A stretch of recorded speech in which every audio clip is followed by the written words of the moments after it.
주님은 당신을 응원하십니다. 감사함으로 기도합시다. 주님이 여러분을 응원하십니다. 여러분이 지쳐있을 때, 힘들어할 때, 아파할 때, 연약해할 때 여러분이 주님을 생각하면 그 주님은 여러분을 응원하고 계십니다. 힘을 내라, 두려워하지 말라, 근심하지 말라, 일어나라. 이렇게 주님은 우리를 응원하시는 것을 믿으시기 바랍니다. 지난 주일에는 누가 기도해야 하는가에 대해서 말씀을 드리면서 먼저 고난이 있는 사람은 그 고난을 통해서 하나님의 뜻이 이루어지도록 기도하고, 그리고 그 고난을 잘 극복하기 위해서는 하나님의 도우심이 필요한데 기도해야 하나님의 도우심이 임한다라는 말씀을 드렸습니다. 그리고 두 번째는 병든 사람들은 그 병에서 노임을 받기 위해서 기도하면서 병원 치료도 받고, 그리고 교회 장로들을 청하여 기도를 받으라는 말씀을 드렸습니다. 그렇게 하면 하나님께서 병원 치료를 통해서도 그 병이 빨리 회복되고 치료되도록 역사해 주시고, 또 인간의 방법으로 안 되는 질병도 나는 너희를 치료하는 여호와라고 말씀하신 하나님께서 우리의 기도를 들으시고 고쳐주신다는 말씀을 드렸습니다. 그리고 마지막으로는 죄를 범한 사람이 기도해야 한다라고 했습니다. 죄가 있으면 우리가 아무리 힘쓰고 애써 부르짖어 기도해도 하나님께서 우리의 기도를 들으시지 않기 때문에 항상 자기를 살펴보고 예수 피로 깨끗이 씻는 회개의 기도를 함으로써 자신을 늘 성결케 유지해야 한다라는 말씀을 드렸습니다. 이 시간에는 지난 시간에 이어서 어떻게 기도해야 하는가, 기도하면 어떻게 되는가에 대해서 말씀을 드리려고 합니다. 먼저 어떻게 기도해야 하는가 한번 따라서 하겠습니다. 믿음으로 기도해야 한다. 우리 오늘 본문 15절을 한번 보겠습니다. 15절 말씀.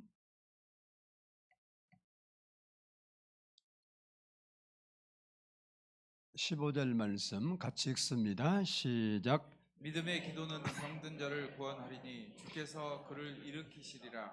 혹시 죄를 범하였을지라도 사하심을 받으리라. 아멘. 아멘. 여기 믿음의 기도는 믿음을 가지고 하는 기도를 말합니다. 즉 믿음으로 드린 기도를 의미하는 거죠. 다시 말해서 하나님께서 그 기도, 내가 지금 드리는 그 기도를 응답해 주실 것을 확신하고 드리는 기도가 믿음의 기도입니다. 그래서 마가복음 9장 23절을 보면 예수께서 이르시되 할 수 있거든이 무슨 말이냐, 믿는 자에게는 능히 하지 못할 일이 없느니라 라고 말씀하셨습니다. 이 말씀은 귀신 들린 아이를 둔 아버지가 그 아이를 데리고 예수님을 찾아왔지만 예수님이 계시지 않고 그곳에 9명의 제자들이 있었습니다. 그 제자들에게 내 아이를 고쳐달라고 했더니 그 제자들이 고쳐보려고 열심히 노력을 했지만 고치지 못했습니다. 그래서 분위기가 아주 싸늘해지고 어수선하고 그런 상태에 있을 때 마침 예수님께서 그 현장에 도착을 하셨습니다. 그때 그 아이의 아버지가 예수님께 당신 제자들에게 귀신 들린 내 아들을 고쳐달라고 했는데 고치지를 못했습니다. 하지만 당신은 선생님이니까 할 수도 있지 않겠습니까? 무엇을 할 수 있거든 우리를 불쌍히 여겨서 내 아들을 고쳐주세요 라고 간청을 했습니다. 그때 예수님께서 그 아이의 아버지에게 하신 말씀이 아주 중요한데, 그 말씀이 무슨 말이냐, 믿는 자에게는 능히 하지 못할 일이 없느니라 라는 말입니다. 이 말을 듣고 이 아버지가 예수님의 말씀에 소리쳐서 반응했습니다. 곧 그 아이의 아버지가 소리를 질러 이르되 내가 믿나이다. 나의 믿음 없는 것을 도와주소서. 그러니까 예수님이 내 아들을 고칠 수 있을까? 제자들이 하는 것을 보니까 좀 의심스러운데 그래도 선생이니까 좀 실력이 더 있지 않을까? 이런 반신반의하는 생각을 가지고 예수님께 말씀을 드렸는데 그랬더니 예수님이 믿는 자에게는 능히 하지 못할 일이 없다라는 말을 예수님이 하셨고 그 말을 들은 아이의 부모가 그렇게 고백한 겁니다. 소리를 크게 내가 믿나이다. 내 믿음 없는 걸 용서해 주세요. 예수님께서는 그 아버지의 믿음의 기도를 들으시고 믿음의 고백을 들으시고 고쳐주셨습니다. 이처럼 믿음이 중요합니다. 믿음이 있어야 구원을 받고 하나님의 자녀가 되고 천국에 갈 수 있고 그리고 병도 고침받을 수 있고 더 나아가서 물질의 축복도 받을 수 있습니다. 그리고 믿음이 있어야 기도의 응답도 받습니다. 그래서 기도하는 데 필요한 게 믿음이에요.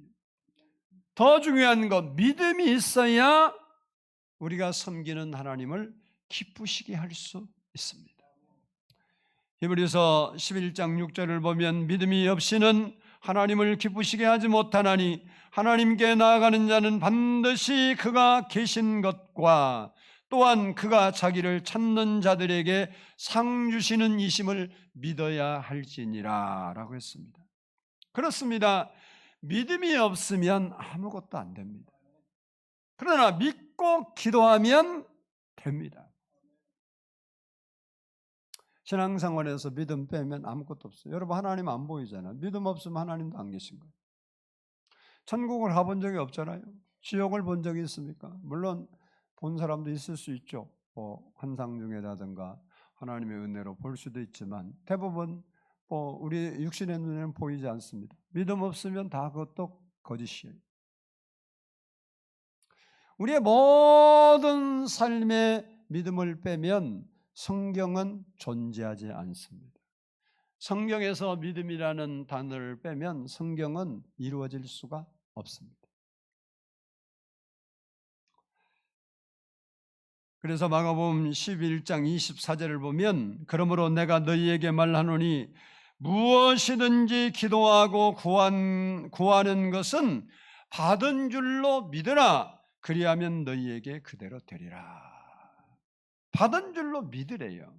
그 말은 뭐예요? 의심하지 말라 그 소리죠. 야고보서 1장 6절로 7절에 보면 오직 믿음으로 구하고 조금도 의심하지 말라. 의심하는 자는 마치 바람에 밀려 요동하는 바닷물결 같으니 이런 사람은 무엇이든지 주께 얻기를 생각하지 말라라고 했습니다. 그래서 믿음이 우리의 삶에서 너무너무 중요하다. 어느 자매님의 간증입니다. 이 자매가 아이를 낳는데 대머리인 거예요. 아이가 머리가 하나도 없으니까 어머니가 얼마나 걱정이 되겠습니까? 그래서 이 어머니가 새벽마다 아이를 데리고 교회에 나가서 목사님께 안수기도를 받았습니다. 이 어머니는 기도의 능력, 안수의 능력을 믿었던 분입니다. 그러나 머리카락이 한 올도 나지 않았어요. 초등학교를 졸업했을 때도 머리카락은 하나도 없었어요. 중학교 2학년이 될 때까지도 머리카락이 하나도 나지 않았습니다.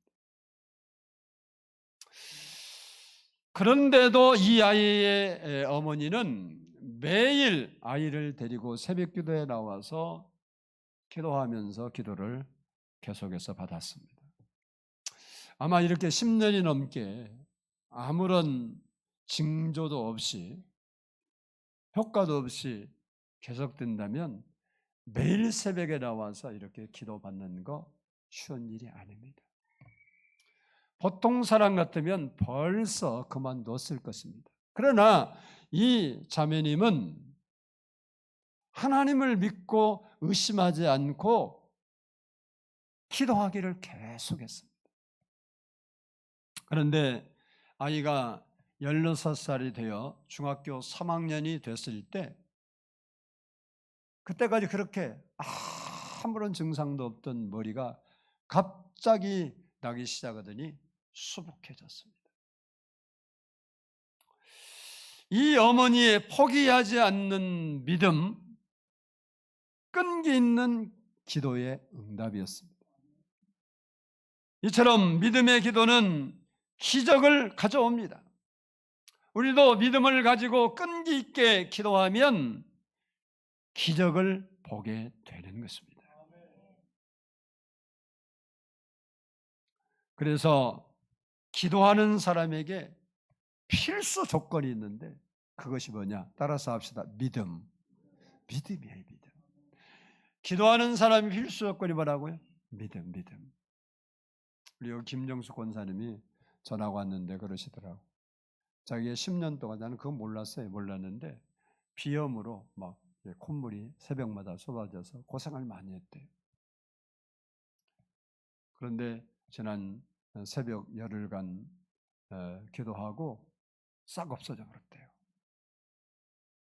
그래서 자기가 할 일이 없대요. 왜 맨날 막 새벽이면 코 나오니까 막 하고 그런 것 때문에 복잡했는데 그게 싹 없어지니까 할 일이 없어져 버렸다. 하면 그러잖아요. 내 얘기가 아니고 뭐 제가 기도해 줬다 소리 아니에요. 본인이 기도했는데 특별 새벽 기도하고 났는데 갑자기 그렇게 줄줄줄 흐르던 제가 그건 경험이 있어서 이해를 해요. 왜냐하면 제가 전도사 때 새벽 기도를 진짜 하기 싫은데 왜 하기 싫었냐? 기도하기에 싫어서가 아니라 어느 날 뭐 처음부터 그런 어릴 때부터 그런 건 아닌데 어느 날부터 콧물이 나오는데 낮에는 멀쩡해요. 새벽에서 집에서는 괜찮은데 딱 밖에 가만 나면 그냥 수돗물 틀어놓은 것처럼 막 줄줄 흘러요. 그래서 휴지를 한 주먹 들고 막아야 돼. 그래서 코를 다 막았어. 그러니까 새벽 기도 가기가 진짜 싫더라고. 내가 전도사 아니면 절대 안 했어요. 목사 될 사람이 아니어서 안 했다고. 왜? 새벽만 나가려면 줄줄 흐르니까 이게 여러분이 안 해본 사람은 이 고통을 몰라요. 근데 낮에 되잖아요. 아침밥 먹고 나갈 때는 전혀 콧물 안 나요. 나는 그랬다. 우리 권사님 몰라. 나는 그랬다.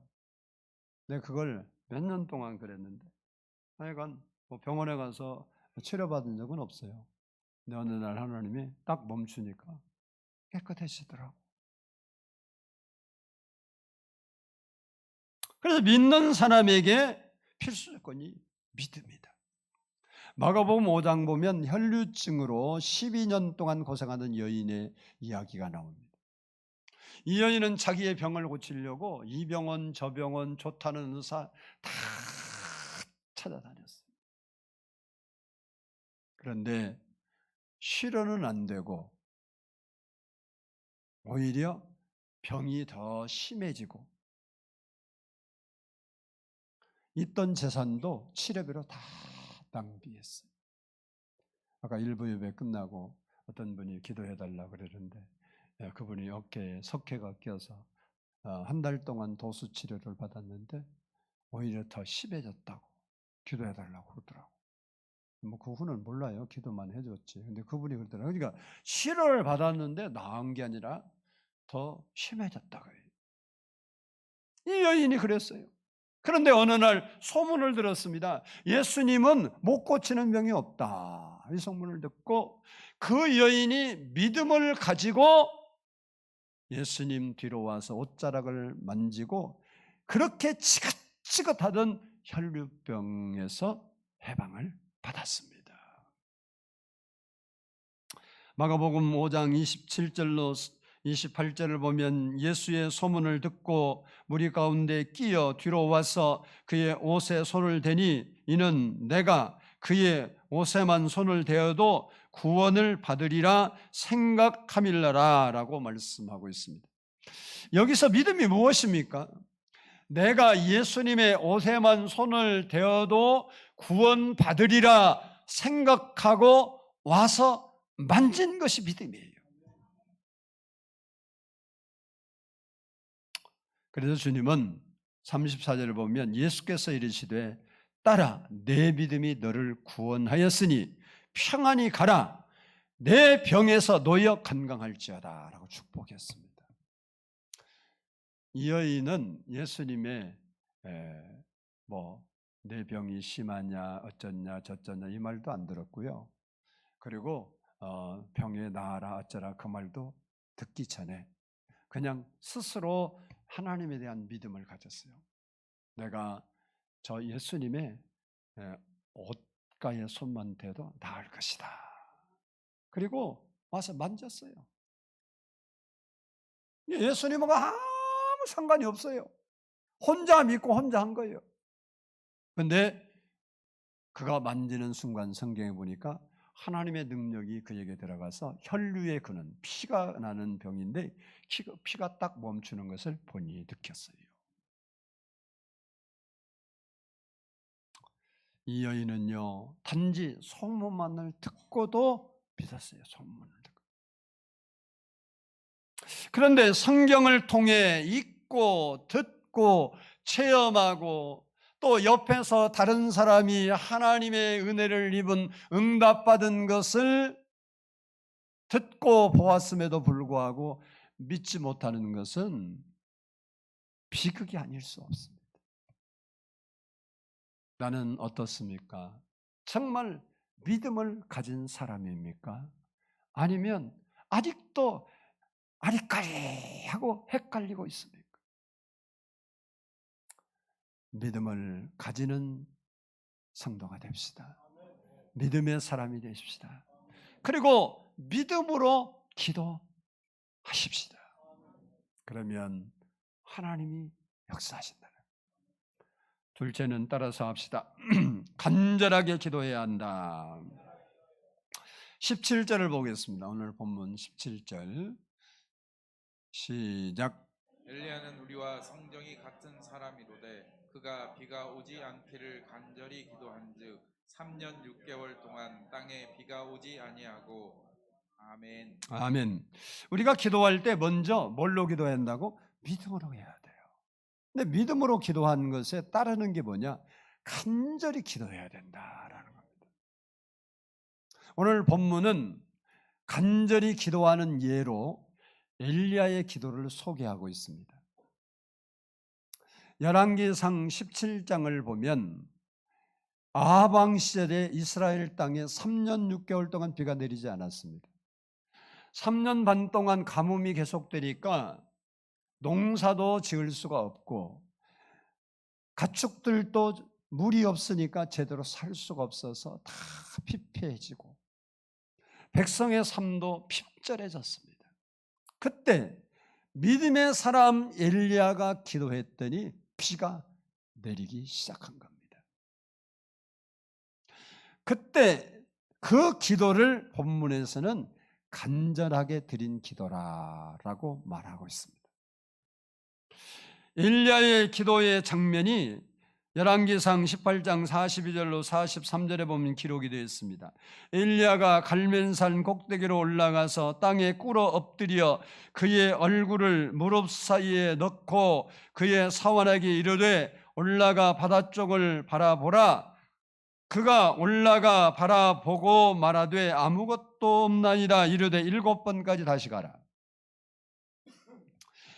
이 엘리야가 꿇어 엎드린 땅은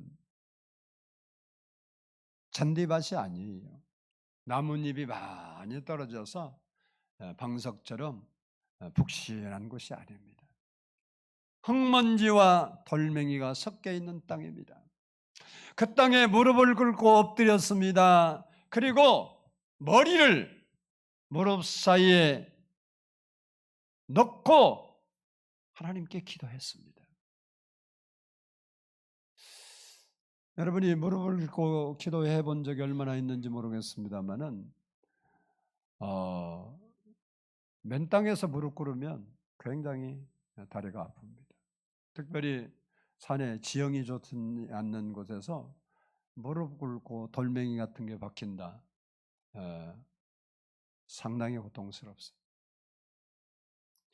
엘리야는 견디기 힘든 다리의 통증과 고통 속에서도 포기하지 않고 기도하면서 사환에게 비올 징조를 알아보기 위해서 산 꼭대기에 올라가서 지중해 바다를 바라보고 오라고 했습니다. 사환이 가서 보고 와서 아무것도 보이는 것이 없습니다. 그때 엘리야는 그렇게 말합니다. 7번까지 다시 가라. 여기 7번까지 다시 가라는 말은 비올 징조가, 그런 증상이, 그런 징조가 보일 때까지 가라는 거예요. 엘리야는 비 오기를 기도하고 또 기도하고 또 다시 기도했습니다. 응답이 올 때까지, 증표가, 징조가 나타날까지 기도했습니다. 그것이 간절하게 하는 기도예요. 우리는 기도 좀 하다가 그냥 그만둬 버린 경우가 있는데, 간절히 하는 기도는요, 포기하지 않고 끝까지 하는 기도예요. 아까 어떤 자매님의 대머리 이야기를 여러분에게 드렸는데, 제가 그 이야기를 접하면서 그 교회 목사님 되게 스트레스 받았겠다 그 생각했어요. 10년이 넘게 새벽마다 나와서 안수 기도하는데 머리에 솜털이 나야 하는데 솜털도 안 나고 10년이 넘어가면요, 그것도 뭐 안 나와버리면 속편한데 계속 또 뭐 믿고 기도해달라고 와서 기도를 받지. 그러면 여러분이 목사라고 생각, 이게 보통 깝깝할 일이 아니에요. 안타까운 것도 있고 깝깝하기도 하고, 어느 때는 차라리 오늘 안 나왔으면 좋겠다. 뭐 왜 맨날 똑같은 기도해야 되는데. 여러분이 목사가 안 돼봐서 그렇지. 깝깝해요, 깝깝. 얼마나 당황스럽겠어요. 그런데 그 부모는 그래도 믿음을 갖고 계속해서 기도했다는 게, 이게 믿음의 기도일 뿐만 아니라 간절한 기도예요. 엘리야가 비가 올 때까지 기도한 거예요.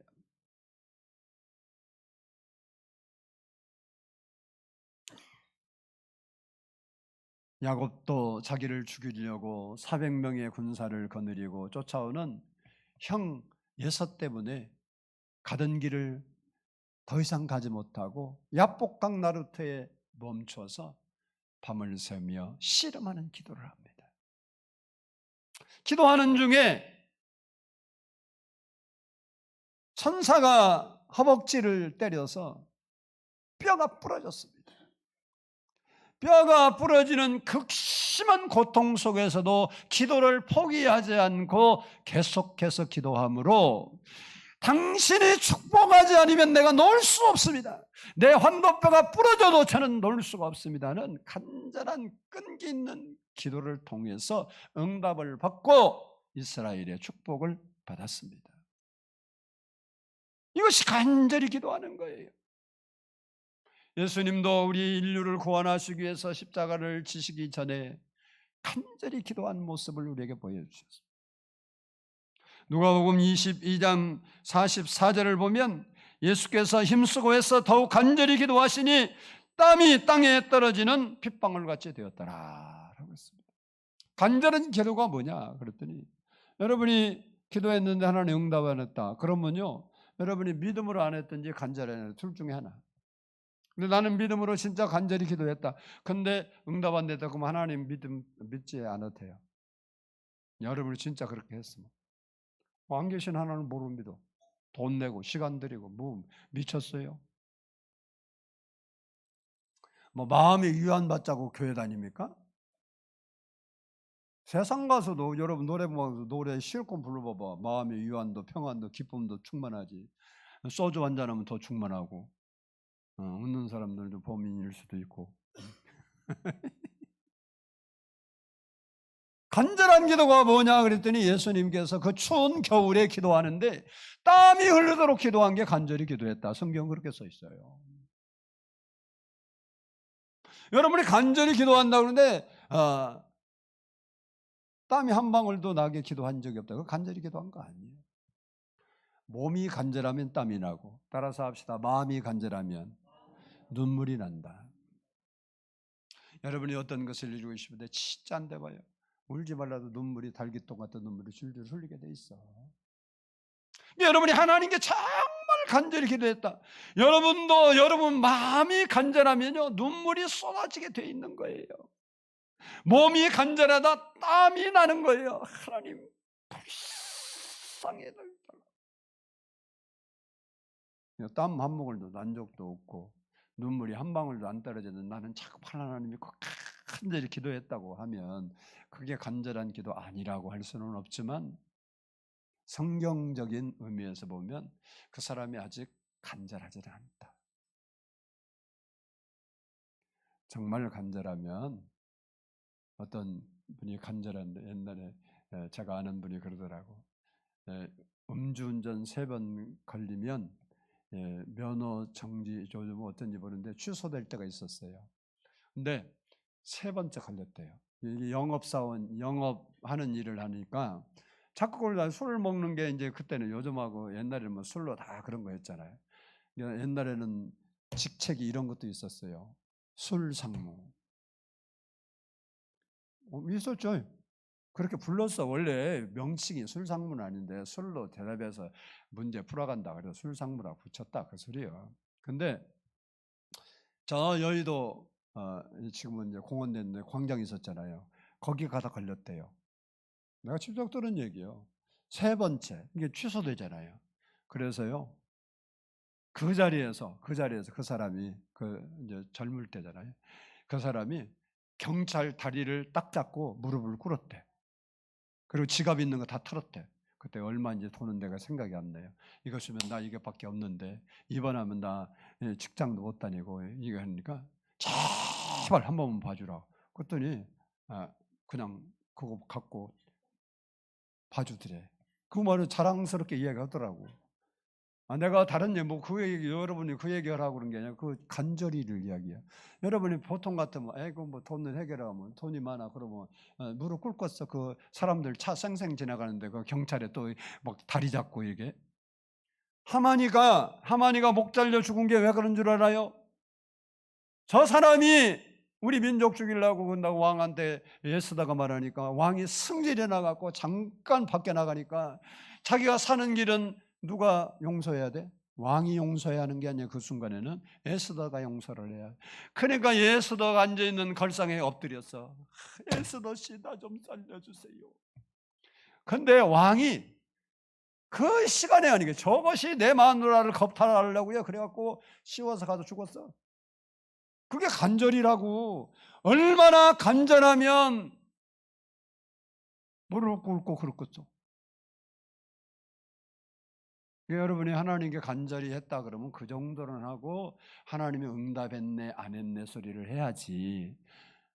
마음은 안타까운데 눈물은 한 방도 안 흘리면 신앙적으로 간절한 건 아니에요. 눈물이 안 나올랑 한 방 때려. 그래서 울어. 눈물이 나야 마음이 간절한 거고 땀이 나야 몸이 간절한 거예요. 목도 한번 안 쉬어보고 무슨 간절히 기도했다고 그렇게 말할 수 있겠어요? 아멘은 안 하네. 예수님이 그렇게 보여요. 그러니까 여러분이 나는 나름대로 힘쓰고 애쓴다 그러는데 실제 몸과 생각은 그거 맞아요. 틀렸다는 말은 아닌데 지금 마음 깊은 곳에서 간절히가 안 일어난다. 저도 어때 보면요. 너무 간절하면 가만히 있는데 눈물이 쭈르르 흘러요. 그 생각하다. 간절하니까 그러지. 안 간절한데 왜 그러겠어요? 이렇게 기도하는 것이 간절히 하는 기도다 그 말이에요. 그래서 우리가 인생을 살다 때로는 한 번씩 이렇게 간절한, 어느 때는 하나님은 생각만 해도 진짜 들어줘요. 생각만 해도 들어준다고. 말만 해도 하나님께서 알아서 해결해 줘요. 근데 어느 때는 하나님이 간절한 기도를 원할 때가 있어요. 예수님도 맨날 그렇게 이렇게 기도했어요? 아니에요. 뭐 나사로 살릴 때도 나사로야 나오라 그래 말했지, 무슨 무릎 꿇고 막 간절히 땀 흘려서 아버지 보고 예수님 먼저 그렇게 기도했습니까? 어느 때는 예수님도 하나님이 원하시는 그때는 간절한 기도의 모습을 보여준 겁니다. 기도는 놀이가 아니에요. 취미생활이 아니에요. 신앙생활 기도가 취미생활 아닙니다. 영적인 전쟁입니다. 우리의 생과 성패가 걸린 싸움입니다. 그래서 우리는 기도를 멈추면 안 되는 거예요. 기도를 중단하면 안 됩니다. 엘리야의 기도가 내 기도가 돼야 돼요. 엘리야처럼 간절히 기도하는 기도의 사람이 우리가 돼야 된다는 겁니다. 마지막으로 따라서 합시다. 기도하면 어떻게 되는가? 따라서요. 기도하면 어떻게 되는가? 15절을 한번 다시 읽어보겠습니다. 15절 읽었던 거지만 다시 한번 읽습니다. 시작. 믿음의 기도는 병든 자를 구원하리니 주께서 그를 일으키시리라. 혹시 죄를 범하였을지라도 사하심을 받으리라. 아멘. 아멘. 기도하면 병든 자는 구원을 받습니다. 죄를 지은 사람은 죄사함을 받습니다. 그리고 16절을 보면 많은 역사가 일어납니다. 그리고 18절을 보면 메마른 땅에 3년 6개월 동안 비가 오지 않는 땅에도 비가 내립니다. 한마디로 말하면 문제가 풀리고 구원의 역사가 일어나고 기적이 나타나는 것입니다. 우리가 살면서 왜 기도에 최선을 다해야 하느냐? 그 이유가 먼저는 기도해야 필요한 것을 우리가 얻을 수 있기 때문에 그래요. 마태복음 7장 7절을 보면 구하라 그리하면 너희에게 주실 것이요 찾으라 그리하면 찾아낼 것이요 문을 두드리라 그리하면 너희에게 열릴 것이라. 너희가 구하고 찾고 두드리라. 이것은 간절히 믿음을 하는 기도를 말합니다. 그때 하나님이 들어주신다. 그리고 누가복음 11장 8절에서는 내가 너희에게 말하노니 비록 벗됨으로 인하여서는 일어나서 주지 아니할지라도 그 간청함을 인하여 일어나 그 요구대로 주리라. 우리가 간절히 기도할 때 그 요구대로 준다 그랬어요. 그렇습니다. 우리가 기도해야 우리의 삶에 필요한 것들을 하나님으로부터 도움을 받기 때문에 기도하는 삶을 살아야 하는 것. 그리고 둘째는 따라서 합니다. 기도해야 약속된 복을 받을 수 있기 때문이다. 에스겔 36장 37절을 보면 주 여호와께서 이와 같이 말씀하셨느니라. 그래도 이스라엘 족속이 이같이 자기들에게 이루어 주기를 내게 구하여야 할지라 라고 했습니다. 이 말씀은 이스라엘이 바벨론의 포로가 되어서 포로로 끌려가서 예루살렘이 70년 동안 폐허가 되었습니다. 짐승이 울거리고 사람이 살지 못하는 동네가 됐단 말이에요. 그런데 하나님께서 내가 다시 그 예루살렘을 회복시켜서 전과 같이 풍요로운 도시로 만들어 줄 것을 약속하시면서 하신 말씀입니다. 그 말씀이 뭐냐? 내가 약속을 했을지라도 그 약속이 너희에게 이루어지도록 기도해야 한다라는 말입니다.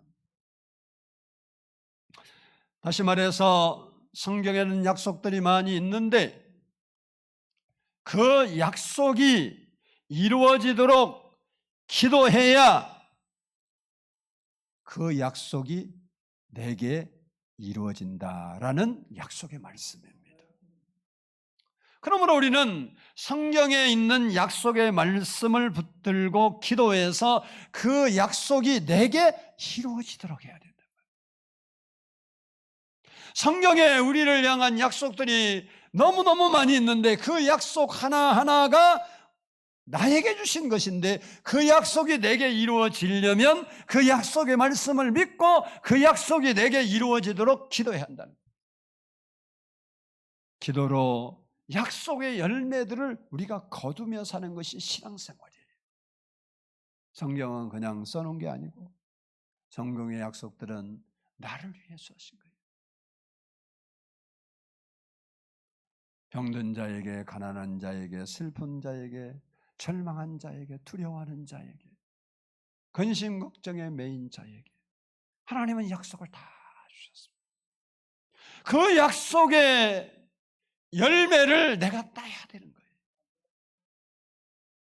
기도함으로 우리가 그 약속의 말씀을 믿고 기도할 때 하나님께서 그 기도를 들으시고 그 약속의 말씀을 우리의 삶에 이루어 주신다는 겁니다. 그러려면 기도를 생활화하고 기도의 삶을 살고 기도의 사람이 되어야 하는 것입니다. 나도 기도해야지 생각만 하지 말고 믿음의 기도, 간절한 기도를 실천하는 성도들이 되어서 하나님의 기도의 응답으로 살아가는 그런 우리 성도들이 다 될 수 있기를 주의 이름으로 축복합니다. 기도하겠습니다. 사랑의 아버지